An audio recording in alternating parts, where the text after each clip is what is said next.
Okay, Snapchat, I'm going to give you a really quick version of what my presentation is tonight, slide by slide. Today I'm going to talk about starting, financing, and operating a startup company. How to choose your market, how to get funded, how does the VC industry work, and how to pick your crew. The first step for a startup should be to focus on Basecamp. Many investors want to focus on the peak. What this really means is you don't have to figure out exactly where you're ultimately going to end up. You just need to figure out how to take the first hill. People who are experienced either because they have academic breakthroughs, industry knowledge, or have worked on startups or with VCs before get to skip this step. In choosing your market, I like to focus on what I call deflationary economics. I think all great internet companies are deflationary. But in massively driving down costs, you're addressing much bigger market opportunities. Therefore, most businesses follow the innovator's dilemma, where you look at performance and functionality over time and you're competing against incumbents. As you can see, by definition, the new entrant has lower performance and functionality because they've raised less capital. What people often misunderstand about disruption is its lower price, lower performance, and lower margins, but bigger market. Clay Christensen calls it competing with non-consumption because you're not competing with that market, you're competing with a market that doesn't exist. The thing is that over time, your functionality increases to a point where the market trades down to the cheaper option. And that's what he calls the innovator's dilemma. Incumbents simply can't cannibalize their business and can't trade down with you. Nearly every major internet success story is based on this principle of deflationary economics. And this forms a lot of what Upfront Ventures itself does, looking at new entrants who compete against companies who can't respond. When I speak to startup groups, I like to focus on what are some of the bigger problems you can actually attack.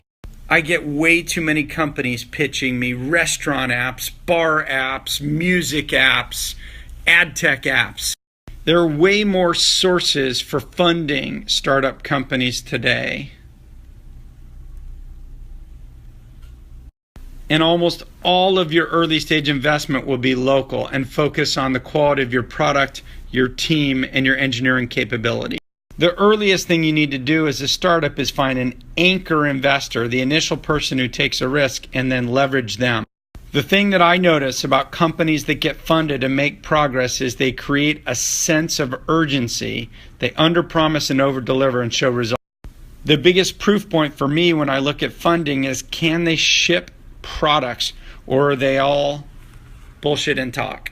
I always tell people you have to meet investors early. When I meet you, you're just a dot. You performed at a single point in time.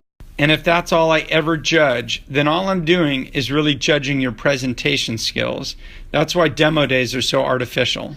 If you meet investors early and often, they get to see patterns emerge about how you respond as an entrepreneur.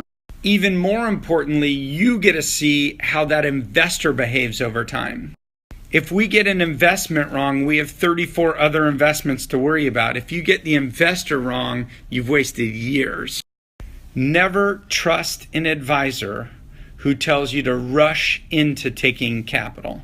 How do you find great angels? I always tell people take 50 coffee meetings. Meet entrepreneurs who have raised angel money, and if you meet enough high-quality startups over time, eventually they'll become friends and introduce you to angels. I want to talk about why it's so hard to raise venture capital. To do so, you need to understand how venture capital actually works. We raise money, say a $300 million fund, from things called LPs, universities, pension funds, insurance, corporate sovereign wealth funds. And the expectation is we're going to return money. Usually people want to see 4 times gross or 3 times net their money. VC works on something called the power law, which is the vast majority of our returns, more than 80%, are delivered by 20%. And as a result, in a fund of 30 to 35 deals, 24 to 25 are returning 1x or less. To explain just how difficult it is to do 4x gross, I want to give you a narrative of 3 different deal types. The first is a deal in which the company sells for $80 million. Let me tell you this. It is bleeping hard to sell a company for $80 million. Every day in the press you read about companies selling for $80 million, but you have to realize those are rarities. Let's assume I give you $2 million on an 8 pre 10 post, which is 20%, and I add another $2 million over the nenext 5 years to keep pro rata. At the end of 5 years, you sell for $80 million, and let's say I still owned my 20%. Well, I made $16 million on 4 invested. That's a 4x return on capital in 5 years. You're thinking, pretty fly, huh? Well, just look at my math. 16 million is only 5% of my total fund, and it's only 1.3% of my expected returns. So even on an $80 million sale where everyone's high-fiving and it's all goodness in the press, it's only the average of what I'm expected to do. That's rough. So let's talk about the real meat. Let's talk about an $800 million exit. I wrote the same $2 million for 20%. I had to add a little bit more because you scaled. I added $8 million and I sold for $800 million. That's a whopping 16x return. Yeah. Oh crap. That 160 million, you mean that's only 13% of what I got to do? So you see VC economics, even on an $800 million sale, if I only own 20% of the company, doesn't pay the bills. This is why the venture capital industry is based around multi-billion-dollar exits. That's what it's focused on. It's because what our investors expect is if we put the $2 million in, add $13 million over time, we can make $450 million in returns. In this case, I assume that we only own 15% of exit because assume they've raised a lot more capital. There's my outlier on my power law map, 45x return, and end of day, it's still just a third of what I'm expected to do on the fund, 1.5x my actual fund. If you don't have at least one, if not 2 or 3, return the fund investments in each fund, you won't be a great VC. So as much as industry pundits want to fault venture capitalists for only swinging for the fences, frankly, that's the way the economics of our investors work.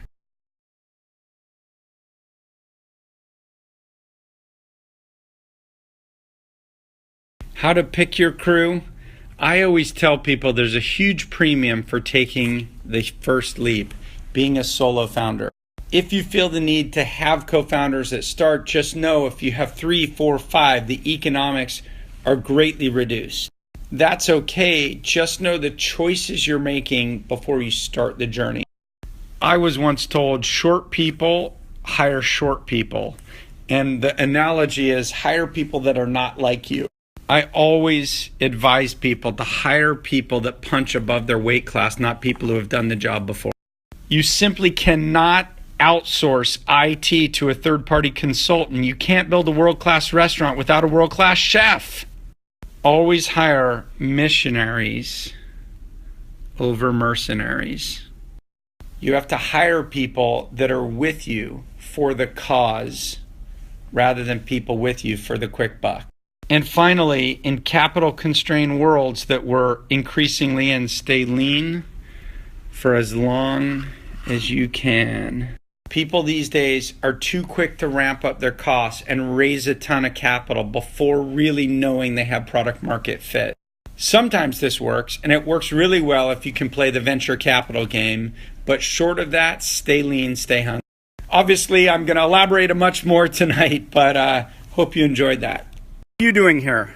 I'm organizing and putting this all together. Really excited. And it's called San Diego Startup Week. Not getting ready. I'm here with Mike, SDVG. Yeah, baby. And it's quite the big room we're going to be speaking to later. They say the number one fear in America is public speaking. It's very lucky I don't have that fear because I'm about to go on stage from what I'm told is somewhere between 600 to 800 people. When you keynote at big conferences, you end up in a room like this called the green room. Basically means you get to chill out.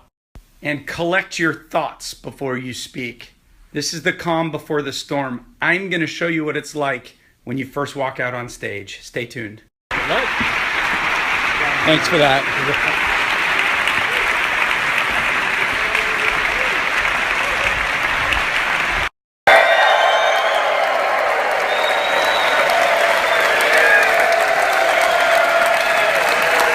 That's not bad. Okay, it's over. I'm back in the green room. I went almost 2 hours. I must have bored some people shitless.